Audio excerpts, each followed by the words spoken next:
नमस्कार विद्यार्थी मित्रांनो, मी विठ्ठल देशमुख विदर्भ IAS अकॅडमीच्या यूट्यूब चॅनलवर तुम्हा सर्वांचं मनपूर्वक स्वागत। लास्ट लेक्चरमध्ये म्हणजे मागील लेक्चरमध्ये आपण काय केलं होतं, राज्यशास्त्र आणि आंतरराष्ट्रीय संबंध PSIR या विषयाचं पहिलं लेक्चर घेतलं होतं। त्यामध्ये आपण काय केलं होतं तर पेपर 1चा विभाग अ म्हणजे सेक्शन ए या त्या सेक्शनने आपण पूर्णपणे थोडक्यात त्या विषयाची तोंड ओळख करून घेतली होती। म्हणजे थोडक्यात इंट्रोडक्शनचं आपण लेक्चर त्या ठिकाणी घेतलं होतं। ओके, हा विभाग आपण थोडक्यात त्या ठिकाणी पाहिला होता। नाव आता आपण पेपर 2चा त्या ठिकाणी सेक्शन ए म्हणजे विभाग अ ह्या अभ्यासक्रमाची थोडक्यात आपण त्या ठिकाणी तोंड ओळख करून घेणार आहोत। ओके, सो आता तुमच्या मनामध्ये प्रश्न आला असेल की सर विभाग अ झाल्यानंतर विभाग ब त्या ठिकाणी पाहिला पाहिजे, तुम्ही डायरेक्टली त्या ठिकाणी पेपर 2चा विभाग अ का बघत आहात। ओके, ह्याचं उत्तर मी तुम्हाला देणार आहे, परंतु लेक्चर सुरू झाल्याच्या नंतर त्या गोष्टी हळूहळू तुम्हाला समजतील। ओके, त्याचं कारण थोडक्यात सांगतो मी। विभाग अ ह्यामध्ये ज्या गोष्टी आपण बघणार आहोत किंवा ज्या गोष्टी आपण त्या ठिकाणी अभ्यासणार आहोत त्या गोष्टींचा प्रत्यक्षपणे या ठिकाणी रिलेव्हन्स आहे। ओके, डायरेक्टली त्या गोष्टी या ठिकाणी कनेक्ट होतात।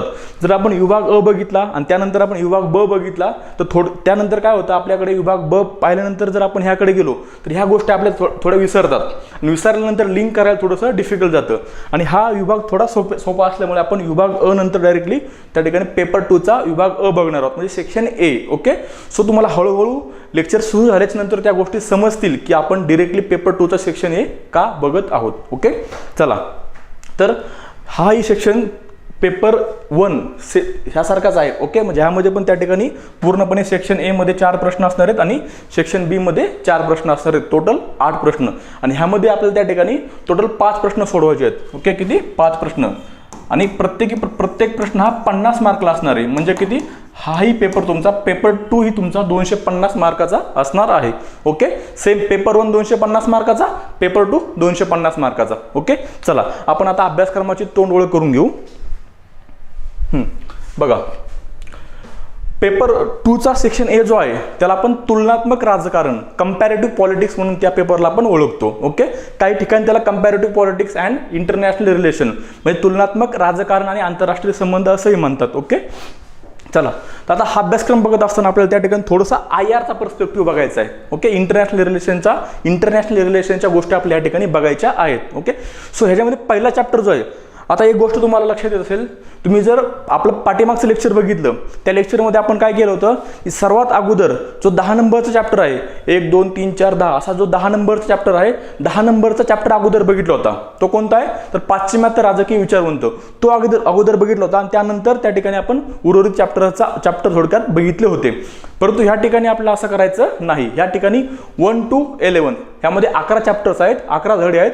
पहिल्या धड्यापासून शेवटच्या 11 धड्यापर्यंत आपल्याला सिक्वेन्सनुसार त्या ठिकाणी आपल्याला अभ्यास करायचा आहे। ओके, सो सगळ्यात पहिला चॅप्टर आहे तुलनात्मक राजकारण। ओके, जर तुमच्याकडे वही असेल तर ह्यामध्ये गोष्टी लिहून घ्या।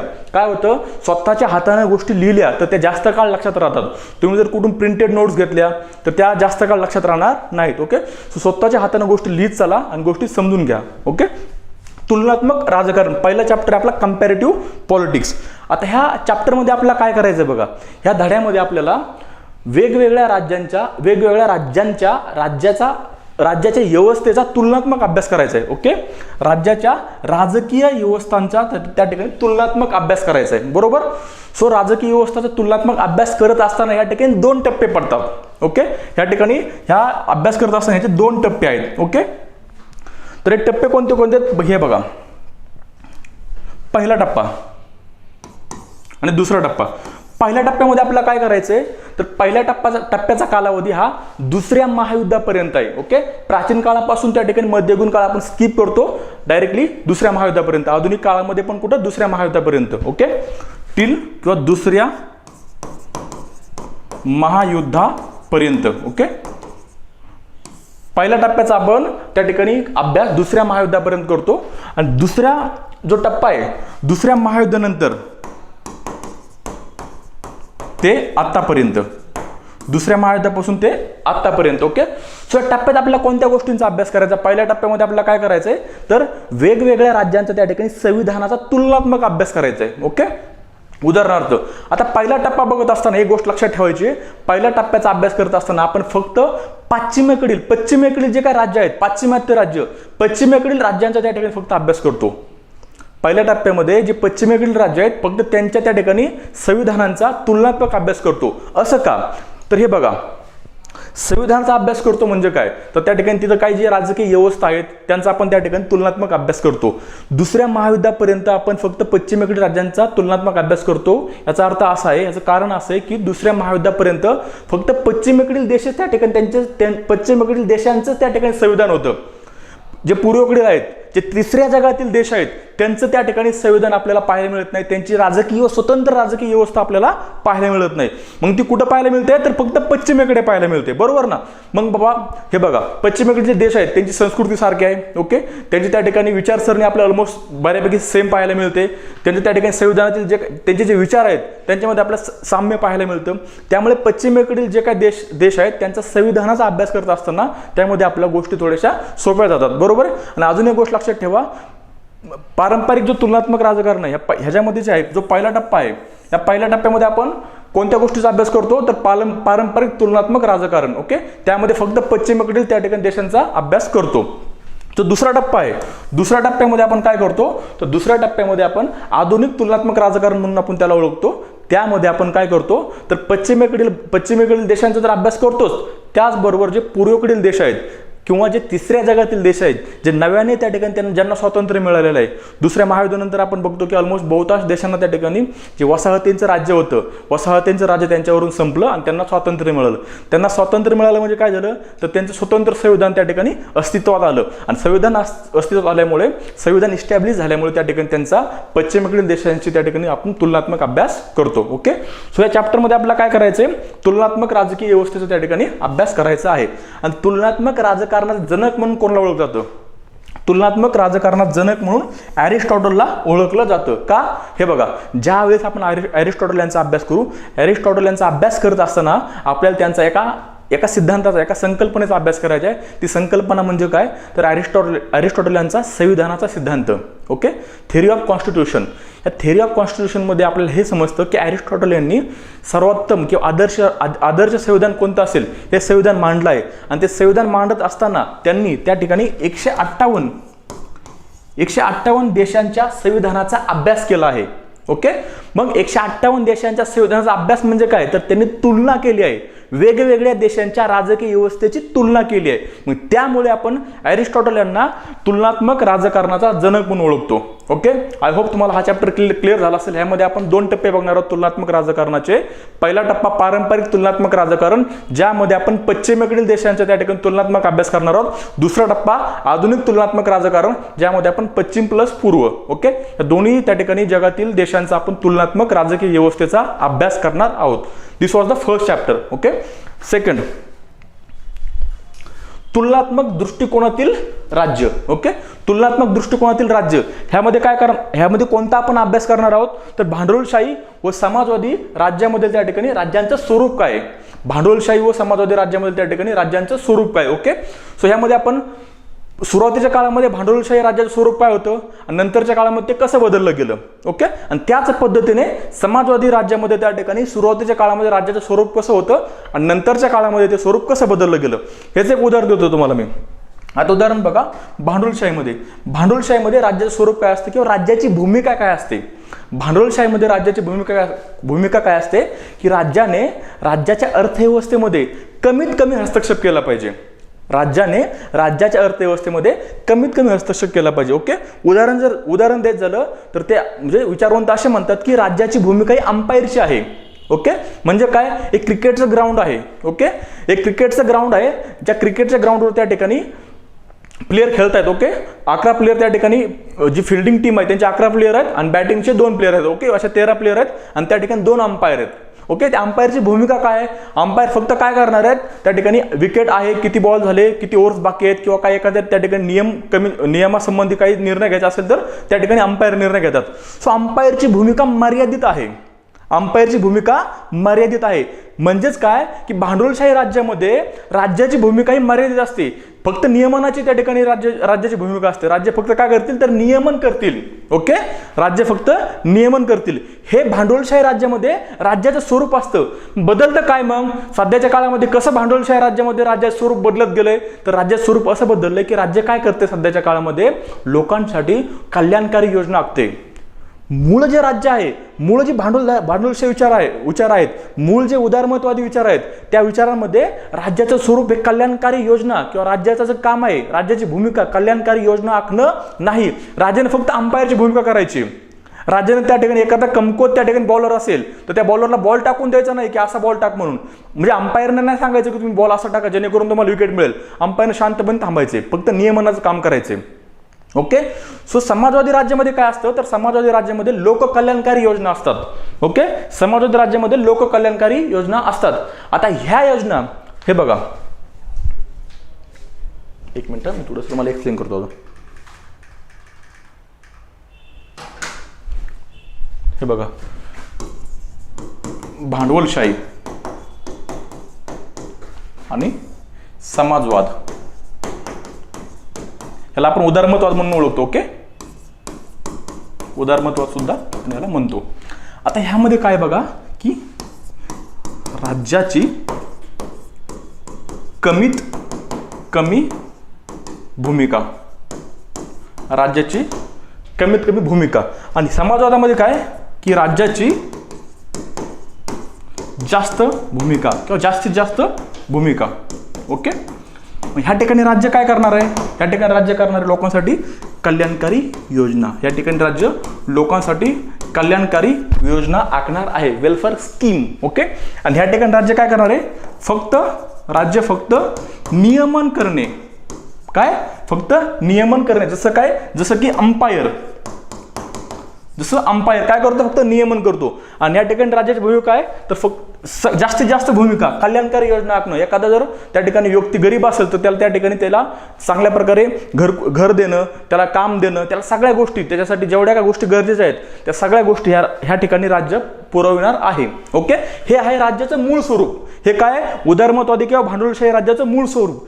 ह्यामध्ये काय, राज्याची कमी भूमिका, ह्याच्यामध्ये जास्त भूमिका, हे मूळ स्वरूप आहे. आता स्वरूप बदलत कसं गेलंय, पहिला मुद्दा काय की मूळ स्वरूप बघणे. ओके, राज्याची भूमिका काय हे बघणे. बदलत कसं गेलं तर ही कमी भूमिका जी आहे राज्याची, ह्यामध्ये राज्य काय करते आता तर राज्य कल्याणकारी योजना आखते, राज्य वेलफेअर स्कीम आखते. That is the changing pattern of the state. Okay, राज्याचा आता तो त्या बदलता पॅटर्न आपल्याला त्याचा अभ्यास करायचा आहे. ओके, सो ह्याच्यामध्ये आपल्याला हे बघायचं आहे की भांडवलशाही व समाजवादी राज्यांमध्ये राज्याचं बदलतं स्वरूप. ओके, राज्याची मूळ भूमिका आणि राज्याचं स्वरूप. मूळ भूमिका आपण दोघांचं बघितली आणि त्या ठिकाणी आपण बदल स्वरूप थोडक्यात बघितलं. ओके, सो अशा पद्धतीने आपण हा चॅप्टर एकदम डीप मध्ये बघणार आहोत. ह्याला वेगवेगळ्या विचारवंतांच्या विचारधारा त्या ठिकाणी आपण लिंक करणार आहोत. उत्तर लिहित असताना, कोणतेही उत्तर लिहित असताना त्या पर्टिक्युलर टॉपिकवर एखादा विचारवंत काय म्हणलाय हे सुरुवात करायची आपल्याला.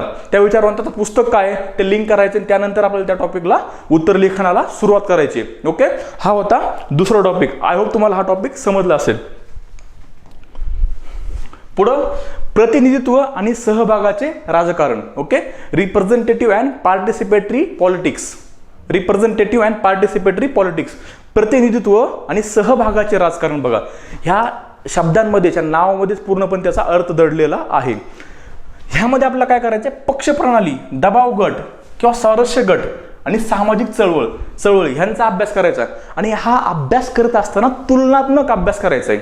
ओके, पक्षप्रणाली, पार्टी सिस्टम ही पश्चिमेकडे कशी आहे, पार्टी सिस्टम ही पूर्वेकडे कशी आहे.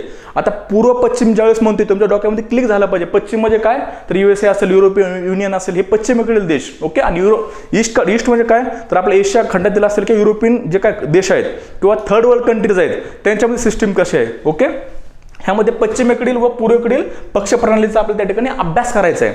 पार्टी सिस्टीम कशी आहे, त्या ठिकाणी लोक मतदान करत असताना पूर्वेकडील किंवा पश्चिमेकडील लोक मतदान करत असताना कोणता विचार करतात, त्यांचा बिहेवियर पॅटर्न काय आहे. ओके, पार्टी कोणत्या मुद्द्यावर त्या ठिकाणी कलेक्टिव्हली एकत्र येतात. ओके ना. सो पश्चिमेकडील लोक त्या ठिकाणी त्यांच्या कोणत्या अधिकारासाठी एकत्र येतात, तर आम्हाला त्या ठिकाणी फ्रेश एअर पाहिजे, आम्हाला शुद्ध हवा पाहिजे.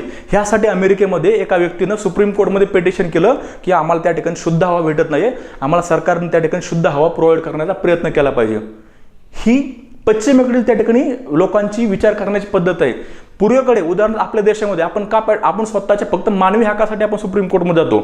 ओके, शुद्ध हवा तर खूप लांब राहिली, आपल्याला त्या ठिकाणी ट्रॅफिक फ्री रस्ता पण भेटत नाहीये. ओके, सो हा पॅटर्न आहे, ह्या पॅटर्नचा आपला तुलनात्मक अभ्यास करायचा आहे. ओके, आणि दबाव गट म्हणजे काय की जे प्रेशर ग्रुप, ओके, शासनावर सरकारवर त्या ठिकाणी प्रेशर ग्रुप त्या ठिकाणी प्रेशर टाकतात आणि वेगवेगळ्या योजना त्या ठिकाणी समाजासाठी करून घेतात. आता प्रेशर ग्रुप आणि पार्टी सिस्टममध्ये फरक काय ह्याचा आपला अभ्यास करायचा आहे. प्रेशर ग्रुप म्हणजे काय आणि पार्टी सिस्टम म्हणजे काय ह्याचा आपला अभ्यास करायचा आहे. थोडक्यात सांगतो, पार्टी सिस्टम म्हणजे काय किंवा पक्ष प्रणाली, एखादी पार्टी, एखादा पक्ष आणि प्रेशर ग्रुप ह्यामध्ये फरक काय. पक्ष आणि दबाव गट, पक्ष आणि दबाव गटामध्ये साम्य काय बघा, एक्सप्लेन करतो तुम्हाला लगेच इथं.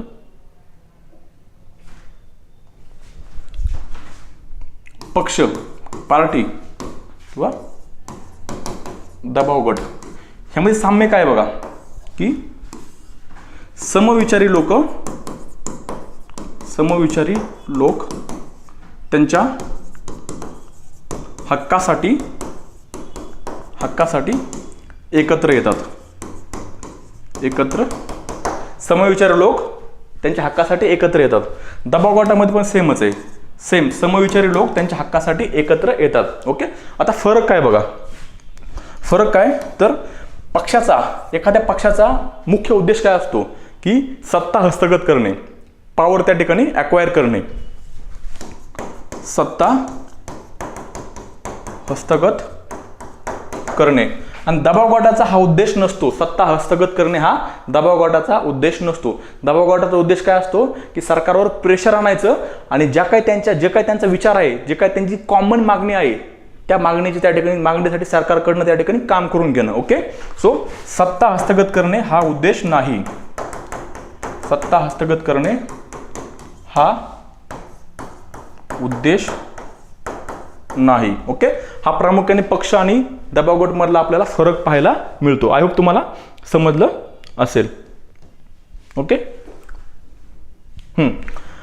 आता त्याच पद्धतीने आपला सामाजिक चळवळींचा अभ्यास करायचा आहे. सामाजिक चळवळीचा अभ्यास करत असताना तुलनात्मकरित्या आपल्याला अभ्यास करायचा आहे. पश्चिमेकडील सामाजिक चळवळी कोणत्या मुद्द्यांवर त्या ठिकाणी पाहायला मिळतात, पूर्वेकडील सामाजिक चळवळी कोणत्या मुद्द्यांवर आपल्याला पाहायला मिळतात. ओके, आता आपण बघितलं पक्ष प्रणाली, दबाव गट आणि सामाजिक चळवळी ह्या एकमेकास पूरक आहेत. लक्षात ठेवा कसं. ओके, एकमेकास पूरक आहेत म्हणजे काय की हे बघा ह्यांच्यामध्ये सहसंबंध आहे. उदाहरणार्थ इंडियन नॅशनल काँग्रेस ही सुरुवातीला सामाजिक चळवळ होती.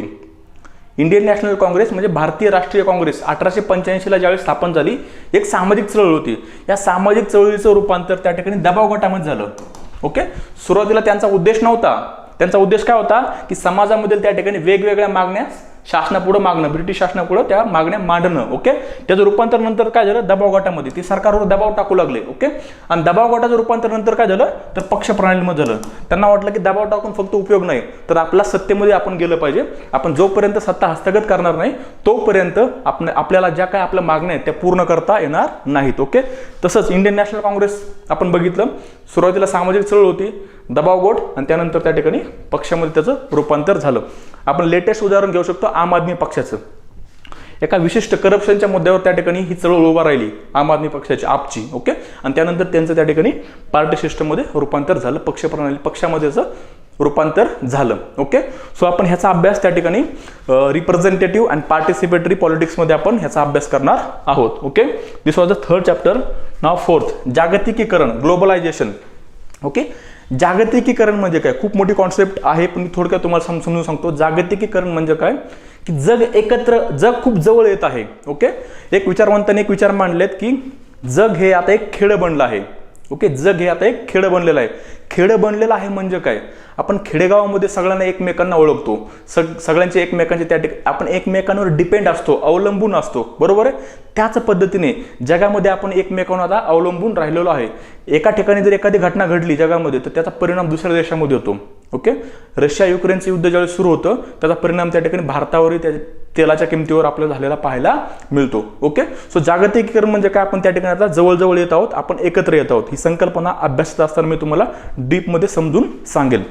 ह्यामध्ये आपल्याला काय करायचं आहे की जागतिकीकरणाचा अर्थ, जागतिकीकरणाच्या समर्थनार्थ आणि विरोधामधील युक्तिवाद, की जागतिकीकरण का चांगलं आहे, जागतिकीकरण का वाईट आहे, दोन्ही त्याच्या बाजू आपण पाहून घेणार आहोत. त्याचबरोबर जागतिकीकरणावर वेगवेगळे दृष्टिकोन. परत बघा, ह्या ठिकाणी उदारमतवादाला, मार्क्सवादाला, वास्तववादाला, ओके, जे आपण पेपर 1च्या सेक्शन ए मध्ये बघितलेलं आहे, लक्षात ठेवा.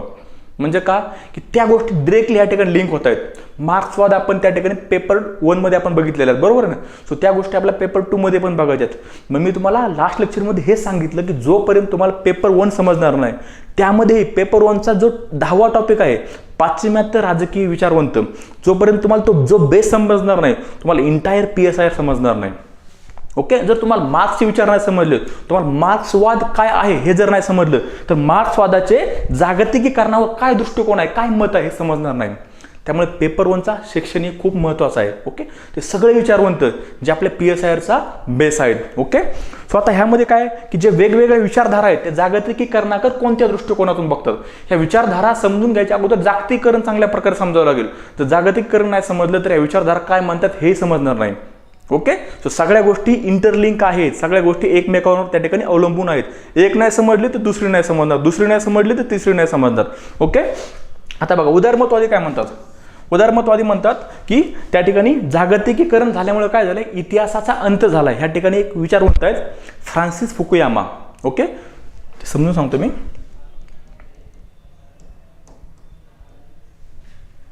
ओके, उदारमतवादी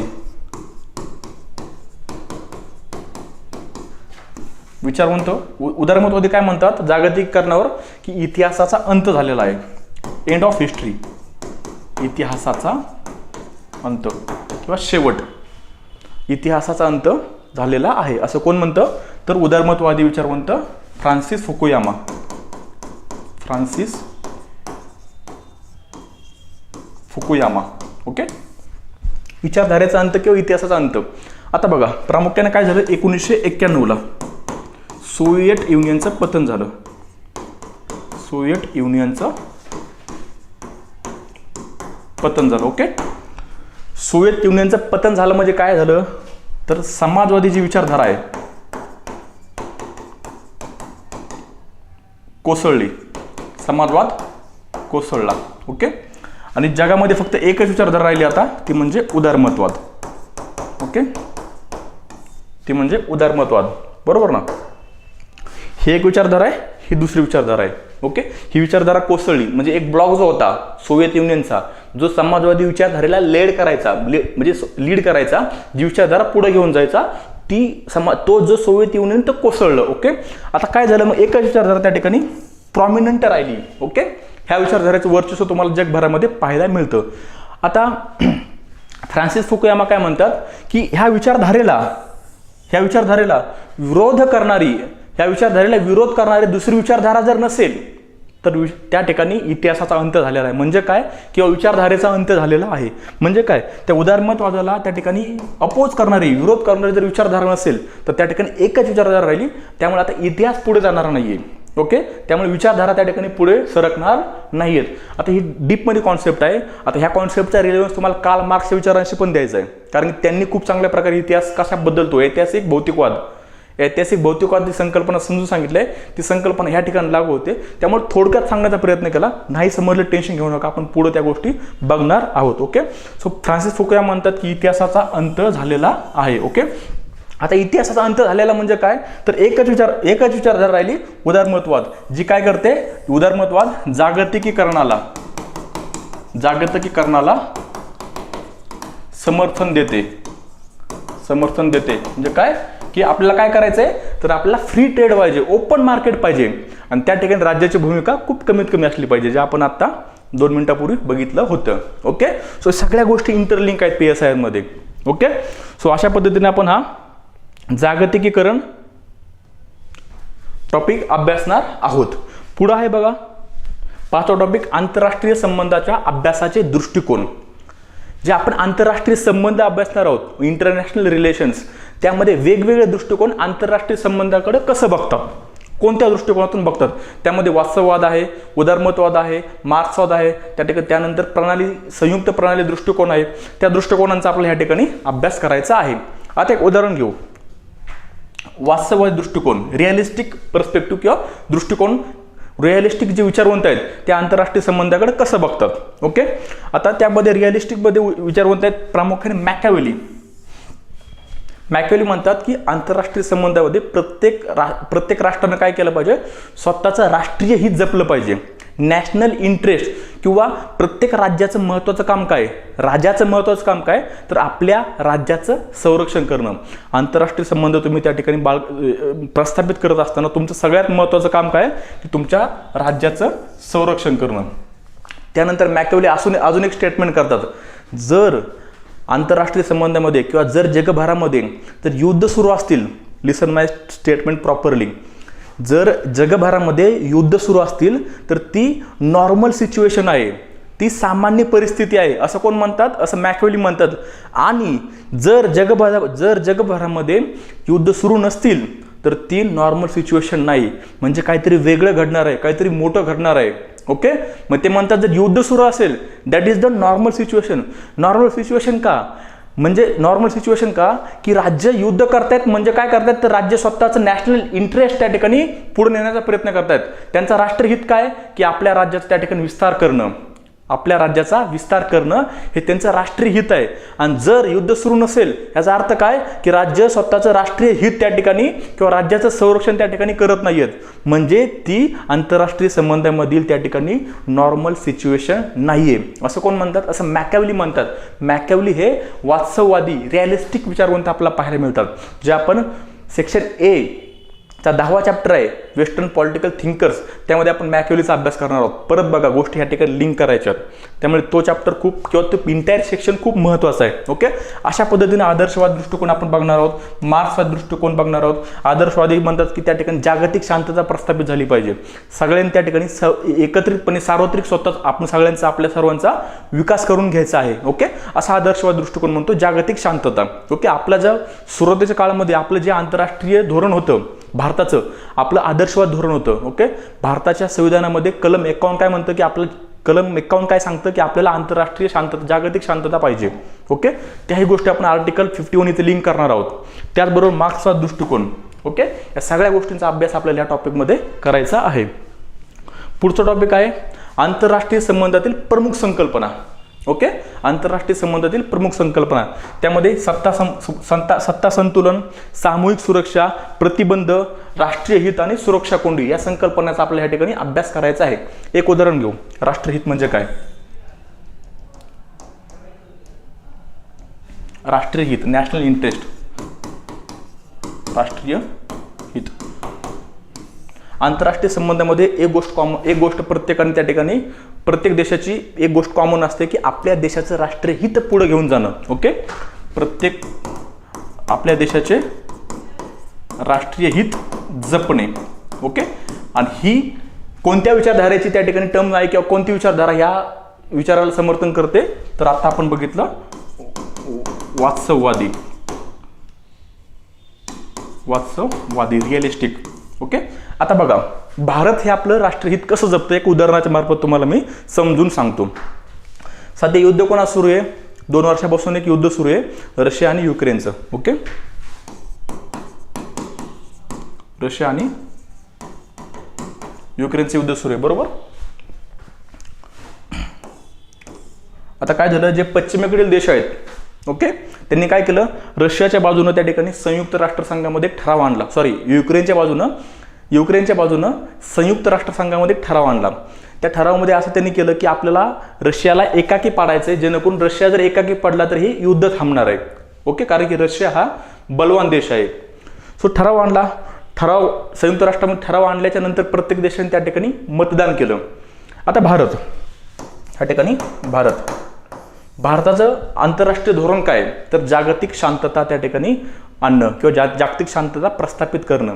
जर जागतिक शांतता पाहिजे असेल आपल्याला, तर आपल्याला काय करावं लागेल, रशियाच्या विरुद्ध मतदान करावं लागेल.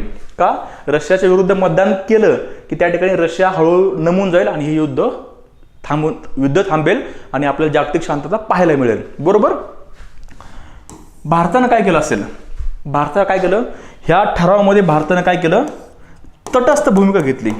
काय घेतली, न्यूट्रल भूमिका घेतली.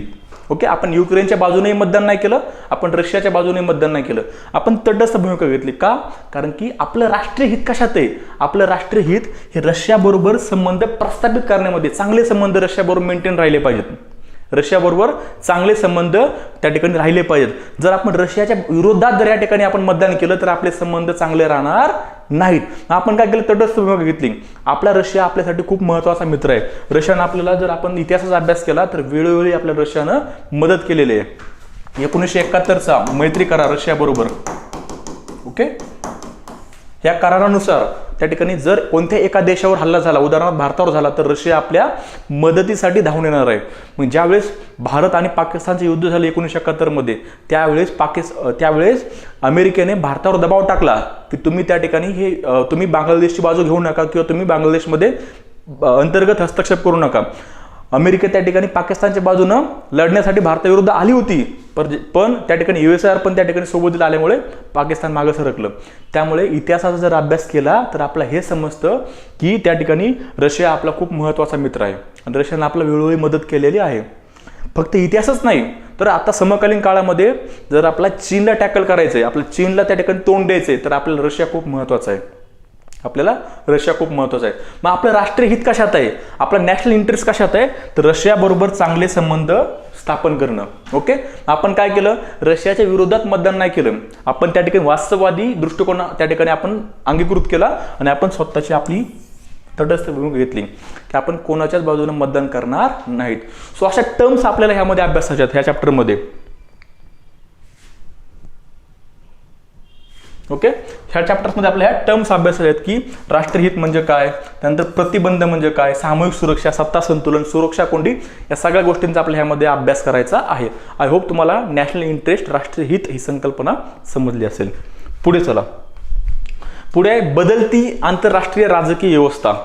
एक व्यवस्था आहे, ओके, आंतरराष्ट्रीय राजकीय व्यवस्था आहे, ती कशी बदलत चालली आहे ते आपल्याला ह्या चॅप्टरमध्ये आपला अभ्यास करायचा आहे. ओके, आता बघा, व्यवस्था म्हणजे काय की उदाहरणार्थ बघा, ग्रामपंचायतीमध्ये काय की जे मोठे लोक होते ज्यांच्याकडे 100 एकर 200 एकर जमीन आहे, तेच वर्षानुवर्ष काय करायचे, ग्रामपंचायतीवर त्या ठिकाणी ताबा मिळवायचे, ही त्यांची व्यवस्था बनून गेली होती. ओके, परंतु हळूहळू काय झालं, तर लोक हुशार झाले, लोकांनी काय केलं, बरोबर त्या ठिकाणी त्यांना साईडला केलं.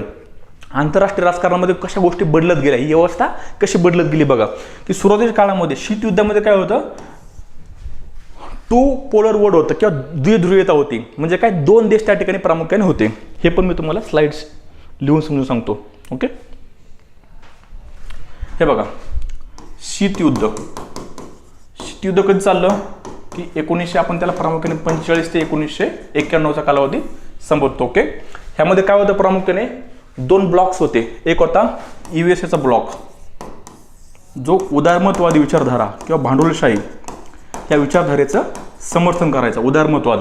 आणि दुसरा होता USSR, सोव्हिएत युनियनचा ब्लॉक, जो काय करायचा, समाजवादी विचारधारेचं त्या ठिकाणी समर्थन करायचा. ओके, मग जे देश, हे 2 देश काय करायचे, जे नव्याने स्थापन झालेले देश आहेत त्यांना आपल्याकडे ओढण्याचा प्रयत्न करायचे, की आपल्या गटामध्ये त्या ठिकाणी आपल्या ब्लॉकमध्ये ओढण्याचा प्रयत्न करायचे. तर हे प्रत्यक्ष युद्ध नव्हतं, तर अप्रत्यक्ष युद्ध होतं. ह्याला आपण काय म्हणतो, तर शीतयुद्ध. ओके, सो हा काळ त्या ठिकाणी ह्या 2 ब्लॉक्समध्ये त्या ठिकाणी आपल्याला प्रामुख्याने लढत पाहायला मिळते. ह्याला म्हणतो द्विध्रुवीयता. ओके, म्हणजे 2 blocks, 2 polar world order. Okay, ह्या दरम्यान काय झालं बघा, ह्या दरम्यान अलिप्तवादी चळवळ सुरू झाली. अलिप्तवादी चळवळ, त्याला इंग्लिशमध्ये काय म्हणतात, नॉन अलाइनमेंट मुवमेंट. ओके, ज्या मुवमेंटचं नेतृत्व प्रामुख्याने भारताने केलं. आता या चळवळीचं प्रामुख्यानं उद्दिष्ट काय होतं, की आम्हाला जे नव्याने स्थापन झालेले आम्ही देश आहोत, आम्हाला या दोन्ही ब्लॉकमध्ये जायचं नाहीये, आम्हाला आमचं सार्वभौमत्व त्या ठिकाणी गमवायचं नाहीये. आम्हाला तिसरी आघाडी निर्माण करायची, आम्हाला थर्ड फ्रंट त्या ठिकाणी आम्हाला तयार करायची आणि आमचं उद्दिष्ट एकच आहे की जगामध्ये शांतता ठेवणं. जर आम्ही कोणत्या एका ब्लॉकचा त्या ठिकाणी जर भाग झालो, आम्ही कोणत्याही एका ब्लॉकचा भाग झालो तर जगामध्ये काय होणार आहे, जगामध्ये शांतता राहणार नाही. मला तिसरी आघाडी आम्हाला निर्माण करायची, आम्हाला आमची सार्वभौमत्व टिकवून ठेवायचं आहे. ओके, ती होती अलिप्तवादी चळवळ, नॉन अलाइनमेंट मुवमेंट. ओके, ही तिसरी चळवळ, तिसरी आघाडी या दरम्यान आपल्याला पाहायला मिळते. ओके, नंतर काय झालं, 1991 काय झालं, या सोव्हिएट युनियनचं पतन झालं, डिसइंटिग्रेशन ऑफ USSR. ओके, सोव्हिएत युनियनचं पतन झाल्यानंतर काय झालं, USA एकटाच राहिला, एकध्रुवीयता. आतापर्यंत काय होतं, दुध्रुवीयता म्हणजे 2 पोलर वर्ल्ड ऑर्डर. आता काय राहिलं, 1 पोलर वर्ल्ड ऑर्डर. एकच अवस्था, एकच त्या ठिकाणी विचारधारा, एकच देश त्या ठिकाणी पूर्णपणे जगावर त्या ठिकाणी वर्चस्व गाजवत होता. तो म्हणजे कोण, USA, अमेरिका. बरोबर आहे. 1991 पासून जवळजवळ 2000 त्या ठिकाणी 8 पर्यंत. 2008ला काय झालं, तर 2008 त्या ठिकाणी जागतिक आर्थिक संकट आपल्याला पाहायला मिळतं. आणि ह्यामध्ये काय झालं, तर USAला त्या ठिकाणी खूप मोठा झटका बसला आणि USAला टक्कर देण्यासाठी खूप छोटे मोठे देश त्या ठिकाणी एकत्र येऊ लागले. ओके, मग प्रामुख्याने जर आपण बघितलं सध्याच्या घडीला चायना आहे, रशिया आहे, भारत आहे, जो काय करतोय, जो या ठिकाणी USSRच्या हेजेमनीला, वर्चस्वाला त्या ठिकाणी आव्हान देतोय. त्यामुळे सध्या काय, बहुध्रुवीयता आहे, मल्टीपोलर वर्ल्ड ऑर्डर. ओके, ही जी वर्ल्ड ऑर्डर आहे, सुरुवातीला 2 ब्लॉक्स होते, नंतर 1 ब्लॉक झाला, ह्या मधल्या काळामध्ये अलिप्तवादी चळवळ पण होती आणि आता त्या ठिकाणी काय, मल्टीपोलर वर्ल्ड ऑर्डर, बहुध्रुवीयता. या सगळ्या गोष्टींचा त्या ठिकाणी आपल्याला अभ्यास करायचा आहे. बदलती आंतरराष्ट्रीय राजकीय व्यवस्था. ओके, आय होप तुम्हाला हे समजलं असेल. ओके, बदलती आंतरराष्ट्रीय राजकीय व्यवस्था. आपण बघितलं शीतयुद्ध, त्यामध्ये 2 पोलर वर्ल्ड ऑर्डर, नंतर अलिप्तवादी चळवळ, सोव्हिएट युनियनचं पतन आणि बहुध्रुवीयता. या सगळ्या गोष्टी मी तुम्हाला थोडक्यात समजून सांगितल्या. ह्यामध्ये खूप डीपमध्ये गोष्टी असतात. उत्तर लिहिण्यासाठी कोणत्या गोष्टी महत्त्वाच्या आहेत ते तुम्हाला मी वेळोवेळी सांगत जाईल. पुढचं बघा, आंतरराष्ट्रीय आर्थिक प्रणालीची उत्क्रांती. आर्थिक प्रणाली, ओके, म्हणजे काय, आर्थिक सिस्टम कशी तयार झाली त्या गोष्टींचा आपल्याला अभ्यास करायचा. प्रामुख्याने IMF, international monetary fund. Okay, त्याची स्थापना कधी झाली, त्याचे उद्दिष्टे काय, त्याचा आपल्याला अभ्यास करायचा आहे. WTOची स्थापना, उद्दिष्टे, आणि ह्या ज्या काही आंतरराष्ट्रीय जे काही संस्था आहेत ह्या उदारमतवादी व्यवस्थेला कशी मदत करतात त्याचा आपला अभ्यास करायचा आहे. त्याच्या विरुद्धात जे तिसऱ्या जगातील देश आहेत, थर्ड वर्ल्ड कंट्रीज, त्यांनी कसे त्यांची काय मागणी आहे की आम्हाला पुनर्रचना पाहिजे, आम्हाला ही आर्थिक प्रणाली नकोय, ही जी ऑर्डर आहे इकॉनॉमिकल ऑर्डर आम्हाला नकोय, आम्हाला दुसरी प्रणाली पाहिजे. त्याचा पण आपल्याला ह्यामध्ये अभ्यास करायचा आहे. ओके, पुढे आहे संयुक्त राष्ट्रसंघ. ओके, UNची स्थापना 1945 झाली, ऑक्टोबरमध्ये, 24 ऑक्टोबर 1945. ओके, उद्दिष्ट काय आहेत, UNचे उद्दिष्ट काय सगळ्यात, म्हणजे ह्याच्यामध्ये आपला अभ्यास काय करायचा आहे की UNची स्थापना, UN संयुक्त राष्ट्रसंघ स्थापन करत असताना त्याची उद्दिष्ट काय होती, तर जागतिक शांतता त्या ठिकाणी आपल्याला स्थापन करायची, त्याचबरोबर मानवी हक्कांचं संरक्षण करायचं आहे आणि जागतिक विकासाला आपल्याला चालना द्यायची. ही प्रामुख्याने 3 उद्दिष्ट होती. मग त्या उद्दिष्टामध्ये संयुक्त राष्ट्रसंघाला यश मिळालं की नाही, किंवा संयुक्त राष्ट्रसंघाचे काय अपयश आहेत, काय डिसएडव्हान्टेज आहेत, जे एक प्रकारे यश कुठपर्यंत आलं तर आपण त्या ठिकाणी यश आलं की नाही चेक करायचं, अपयश आलं की नाही चेक करायचं. मग आता सध्या जे इस्रायल आणि गाझाचं जे काही सध्या गाझा पट्ट्यामध्ये जे काही युद्ध सुरू आहे, त्याचबरोबर रशिया आणि युक्रेनमध्ये जे काही युद्ध सुरू आहे, किंवा बांगलादेशमध्ये जे काय सुरू आहे, किंवा ब्रिटनमध्ये जे काय सुरू आहे, या सगळ्या घटना बघता आपल्याला हे दिसतंय की संयुक्त राष्ट्रसंघ जागतिक शांतता प्रस्थापित करण्यामध्ये त्यांचं मेन उद्दिष्ट आहे, जागतिक शांतता स्थापन करण्यामध्ये संयुक्त राष्ट्रसंघाला यश आलेलं नाही. या सगळ्या घटना आपण त्या ठिकाणी लिंक करणार आहोत. ओके, त्याचबरोबर संयुक्त राष्ट्र शांतता रक्षक दल, United nation peace keeping force. Okay, संयुक्त राष्ट्र शांतता रक्षक दल ह्याचं उद्दिष्ट काय, ह्याच्यामध्ये भारताची भूमिका काय हे आपल्याला त्या ठिकाणी अभ्यासायचं आहे. रिसेंटली एक वैभव काळे म्हणून एक ऑफिसर त्या ठिकाणी गाझा पट्ट्यामध्ये शहीद झाले. गाझा पट्ट्यात म्हणजे कुठं, इस्रायल आणि त्या ठिकाणी पॅलेस्टाईनमध्ये जे काही युद्ध सुरू आहे, इस्रायल पॅलेस्टाईनमध्ये, त्या पट्ट्यामध्ये वैभव काळे म्हणून आपले ऑफिसर आहेत, मिलिटरी ऑफिसर, ते शहीद झाले. तर ह्या United nation peace keeping force अंतर्गत त्या ठिकाणी गेले होते की शांतता स्थापन करण्याच्या उद्दिष्टाने त्या ठिकाणी आपले हे ऑफिसर गेले होते, परंतु ह्याचा दुर्दैवी त्या ठिकाणी मृत्यू झाला. ओके, सो ह्या सगळ्या कॉन्टेम्पररी समकालीन करंटच्या घटना आपण या ठिकाणी लिंक करणार आहोत. या संयुक्त राष्ट्रसंघामध्ये आपल्याला ह्या गोष्टींचा अभ्यास करायचा आहे. पुढे आहे जागतिक राजकारणाचे प्रादेशिकीकरण. सेकंड लास्ट टॉपिक, 10वा टॉपिक, जागतिक राजकारणाचे प्रादेशिकीकरण. प्रादेशिकीकरण, रिजनलिझम. ओके, आता बघा, ग्लोबलायझेशन ही एक कॉन्सेप्ट आहे ज्यामध्ये आपण आपलं हे जग त्या ठिकाणी पूर्णपणे एकमेकांच्या जवळ येत आहे. परंतु त्याच्या विरुद्ध साईडला दुसरी संकल्पना आपल्याला पाहायला मिळते की रिजनलिझम. ओके, प्रादेशिकीकरण. प्रादेशिकीकरण म्हणजे काय, एका खंडातले त्या ठिकाणी देश एकत्र येत आहेत आणि ती स्वतःची त्या ठिकाणी स्वतःसाठी त्या ठिकाणी काय करतायत, तर देश एकत्र येऊन एक संस्था सुरू करतात, एक ऑर्गनायझेशन सुरू करतात. ओके, जसं की युरोपियन युनियन, युरोपियन संघ किंवा सार्क असेल. सार्कचा फुल फॉर्म काय, South Asian Association for Regional Cooperation. Okay, South एशियनचे देश आहेत, दक्षिण आशियामधील देश त्या ठिकाणी एकत्र आले आणि त्यांनी काय केलं, तर आपल्या विकासासाठी रिजनल कोऑपरेशन, ओके, आपल्या प्रादेशिक सहकार्यासाठी त्या ठिकाणी संघटना स्थापन केली. आता ग्लोबलायझेशन एका साईडला आणि प्रादेशिकीकरण एका साईडला, ह्या दोघांना त्या ठिकाणी काय झालं, विरोधाभास झाला. त्या दोघांना आपल्याला लिंक करायचे, कशा पद्धतीनं ह्या प्रादेशिक संघटनांचा जागतिकीकरणावर कशा पद्धतीने परिणाम होतोय यासाठी या ठिकाणी आपला अभ्यास करायचा आहे. त्यामध्ये युरोपियन संघ असेल, सार्क असेल, रशियन असेल, बिमस्टेक असेल, यांची स्थापना, यांचे उद्दिष्ट, यांचे यश अपयश, या सगळ्या गोष्टींचा आपल्याला अभ्यास करायचा आहे. पुढचा शेवटचा टॉपिक आहे समकालीन जागतिक चिंता. Okay, contemporary global concern. ह्यामध्ये प्रामुख्याने काय, तर लोकशाही समोरील त्या ठिकाणी समस्या, लोकशाही टिकवण्याची चिंता, बरोबर, त्याचबरोबर मानवी हक्क, पर्यावरणाच्या समस्या, दहशतवाद किंवा आण्विक प्रसार, या सगळ्या गोष्टींचा आपल्या ह्यामध्ये अभ्यास करायचा आहे. रिसेंटली बघा, आता जर बघितलं लोकशाही टिकवण्याची चिंता, जर भारत बघितला, ही समस्या खूप गंभीर आहे भारतासाठी.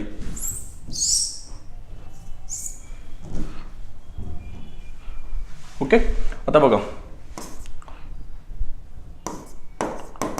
लोकशाही टिकवण्याची चिंता ही जागतिक चिंता आहे, परंतु भारतासाठी पण ही खूप गंभीर समस्या आहे.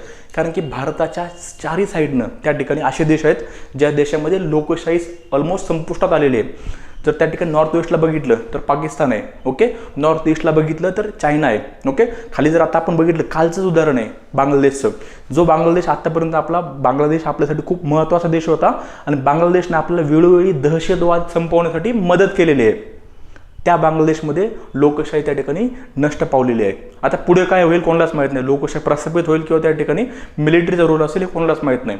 ही चिंता त्या ठिकाणी जगभरामध्ये आहे. पलीकडे म्यानमारचं उदाहरण घेतलं, मालदीव खाली आलं, मालदीव, श्रीलंका हे त्या ठिकाणी चीनच्या हातातले त्या ठिकाणी खेळणे बनलेले आहेत.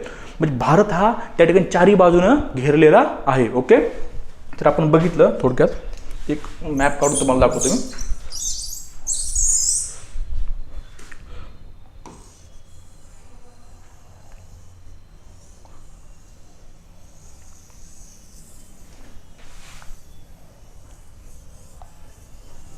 ओके, बांगलादेश, म्यानमार, चीन, पाकिस्तान,